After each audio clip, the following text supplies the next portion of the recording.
Paytm पर आफत आ गई है। क्या आफत आई और इसका कंपनी के शेयरों पर कितना और कैसे फर्क पड़ेगा?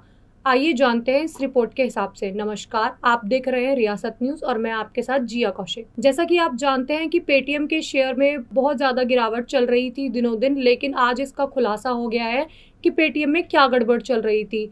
सेबी पेमेंट की मूल कंपनी 197 कम्युनिकेशन लिमिटेड के संस्थापक विजय शर्मा और बोर्ड के सदस्यों को कारण बताओ नोटिस जारी किया गया है, जो नवंबर 2021 में पेटीएम आईपीओ के दौरान बोर्ड में थे। नोटिस पेटीएम आईपीओ लाने के दौरान तथ्यों को कथित रूप से गलत तरह से पेश करने के आरोप से जुड़ा है। सवाल यह उठता है, आखिर कौन से ऐसे तथ्य हैं जिनको गलत रूप से पेश किया गया? तो आपको बता दें कि पेमेंट आईपीओ लाने के दौरान विजय शेखर शर्मा को प्रमोटर के रूप में क्लासिफाई किया जाना चाहिए था, क्योंकि जब आईपीओ दस्तावेज दाखिल किए गए थे तब उनके पास मैनेजमेंट कंट्रोल था, न कि केवल कर्मचारी थे। अब सेबी ने कंपनी के उस समय के निर्देशकों को भी कारण बताओ नोटिस भेज दिया है, जो उस कदम में उनके साथ थे। मनी कंट्रोल की एक रिपोर्ट के मुताबिक यदि शर्मा को प्रमोटर के रूप में क्लासिफाई किया जाता तो आईपीओ के बाद उन्हें एम्प्लॉय स्टॉक ओनरशिप प्राप्त करने के लिए अयोग्य ठहरा दिया जाता।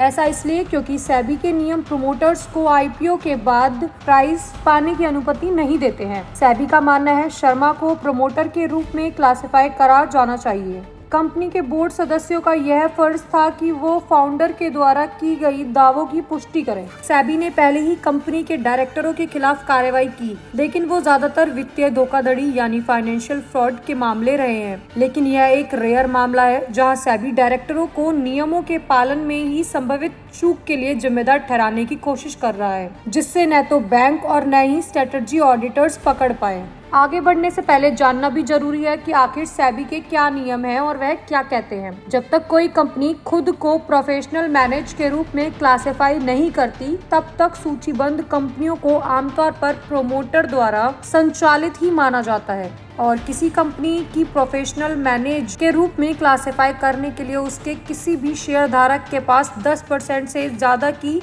हिस्सेदारी नहीं होनी चाहिए। तो ये तो सेबी का नियम है। अब पेटीएम के मामले में भी जरा देख लेते हैं। आईपीओ के डॉक्यूमेंट जमा करने से पहले शर्मा ने अपनी 5% हिस्सेदारी अपने पारिवारिक ट्रस्ट वीएसएस होल्डिंग को ट्रांसफर करी। इस ट्रांसफर से पहले शर्मा के पास 197 कम्युनिकेशन में 14.6 हिस्सेदारी थी, लेकिन इसके बाद शर्मा की हिस्सेदारी 9.6% रह गई, यानी अनुमान यह 10% से नीचे है। इसके अलावा विजय शेखर शर्मा ने बोर्ड में रहकर और कंपनी का संचालन करके एक निश्चित मात्रा में कंट्रोल का यूज भी किया।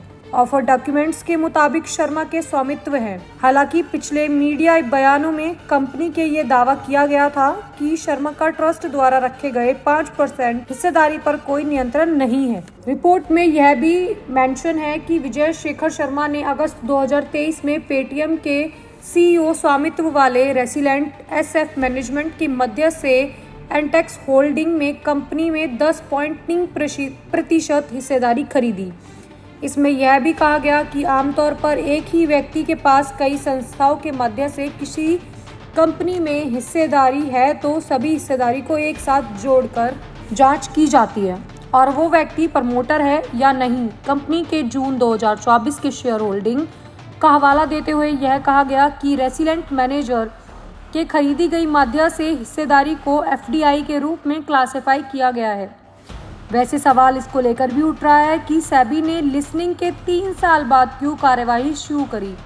सेबी को शेयर होल्डिंग सिस्टम के बारे में 2021 में ऑफर डॉक्यूमेंट दाखिल होने के बाद ही इस घटना के बारे में पता लग गया था। प्रॉक्सी एडवाइजरी ने भी इस मुद्दे पर चेतावनी देते हुए कहा है। हालांकि सेबी ने कार्यवाही केवल पेटीएम पेमेंट बैंक के बाद ही शुरू की। वैसे कार्यवाही का समय जो भी हो, लेकिन इस एक्शन के बाद पेटीएम के शेयरों पर बड़ा असर पड़ा है। पेटीएम के शेयर में आज के कारोबारी सत्र में 9% तक की गिरावट हुई है। बीएसई पर कंपनी के शेयर 8.8% टूटकर 505 रुपए पर आ गए हैं। हालांकि बाजार में आई तेजी के दौरान पेटीएम ने रिकवर भी किया और मार्केट बंद होते ही यह 530 रुपए के स्तर पर आकर बंद हो गए।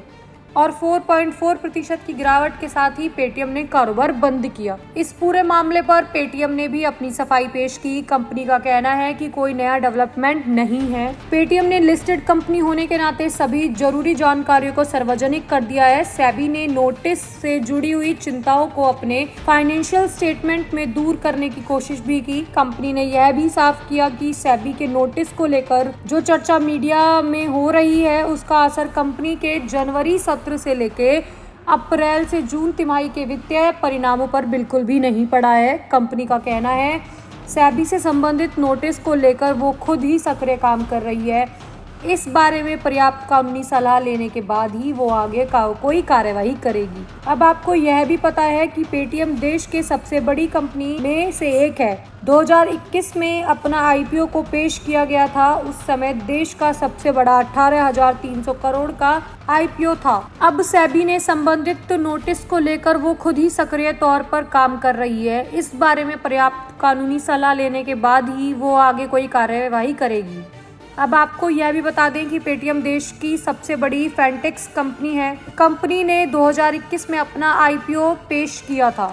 उस समय सबसे बड़ा 18,300 करोड़ का आईपीओ था। अब सेबी के इस कदम से क्या कंपनी को बड़ा झटका लगा है? क्या पेटीएम की तरफ से दिया गया जवाब सेबी के सो कॉल्ड नोटिस को सेटिस्फाइड कर सकता है? यह तस्वीर भी जल्दी साफ होगी। तब तक के लिए आप देखते रहे रियासत न्यूज़।